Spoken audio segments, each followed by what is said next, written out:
우리가 변해야 화목하게 산다. 변화산 오늘 주제 강의를 맡은 비전교회 백광현 목사입니다.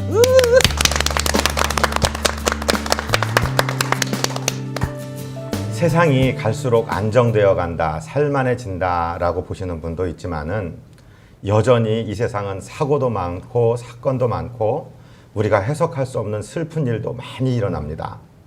우리 주변에서 갑자기 큰 슬픔을 당한 이야기를 들었을 때 성도로서 우리는 어떻게 위로할 수 있을까요? 도대체 어떻게 하는 것이 위로하는 것일까요? 오늘 이 주제로 잠깐 생각해 봤으면 좋겠습니다.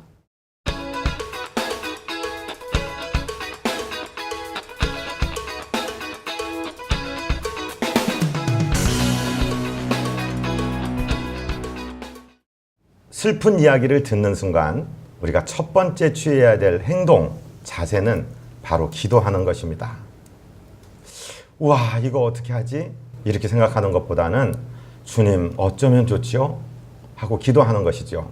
성경에 보면 느헤미야라는 사람은 자기가 포로로 끌려가서 왕의 술 맡은 관원이 되었는데 자기 고향 예루살렘이 회파되고 성벽이 무너지고 성문이 불탔다는 소리를 들었습니다. 그때 앉아서 슬퍼하며 하늘의 하나님께 금식하고 기도했다. 이렇게 돼 있어요.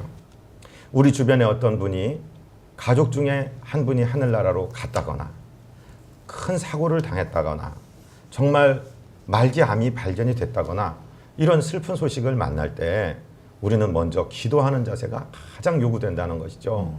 하나님 어쩌면 좋습니까? 하며 그를 위해서 기도하는 자세. 두 번째는 함께 하는 것입니다. 로마서 말씀에도 너희는 웃는 자와 함께 울고 웃는 자와 함께 웃어라. 기뻐하는 자와 함께 기뻐하라 말씀하시죠. 마음을 높이는 것보다는 오히려 마음을 낮춰서 아파하는 자들과 함께 하는 것이 좋다라는 말씀이 되겠습니다. 그리고 할 수 있으면은 충분히 말할 수 있도록 들어주는 자세가 필요합니다.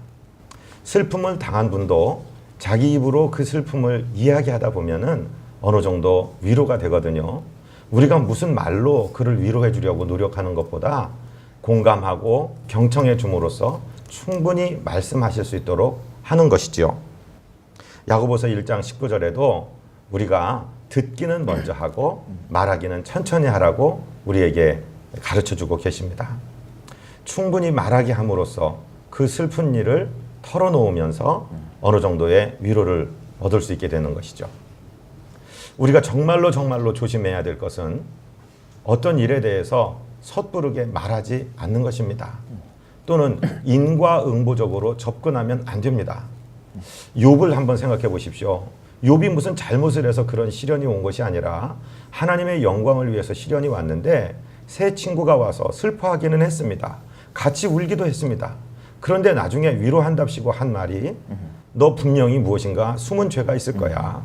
회개하지 않은 죄 때문에 이런 일을 만났으니까 그거 빨리 회개하면 회복될 거야 라는 식으로 이야기합니다. 욥에게는 전혀 위로가 되지 않았죠. 오히려 큰 고통이 되었을 뿐입니다. 우리가 잘못하다가 이런 우를 범하게 될 경우가 왕왕 있다는 것이죠. 절대로 우리는 함께 울어주고 그를 들어줄지언정 섣부르게 인과응보적으로 판단해서 위로한다거나 또는 가르치려 하는 자세는 절대로 우리가 취해서는 안 되겠다. 이런 생각을 해보게 됩니다. 이사야 50장 4절에 보면 주 여호와께서 학자들의 혀를 내게 주사 나로 곤고한 자를 말로 어떻게 도와줄 줄을 알게 하시고 아침마다 깨우치시되 나의 귀를 깨우치사 학자들 같이 알아듣게 하시도다. 무엇입니까? 훈련된 입과 훈련된 귀를 말하는 거죠. 잘 들을 수 있는 귀, 그리고 함께 할 수 있는 마음이 먼저이지 우리가 섣불리 말로 위로한다고 말을 들이대고 나서는 것 혹은 가르치는 것은 정말 위로가 아니라는 말씀을 기억하면서 우리 모두가 위로의 사람, 위로의 천재들이 되시기를 축복합니다. 감사합니다.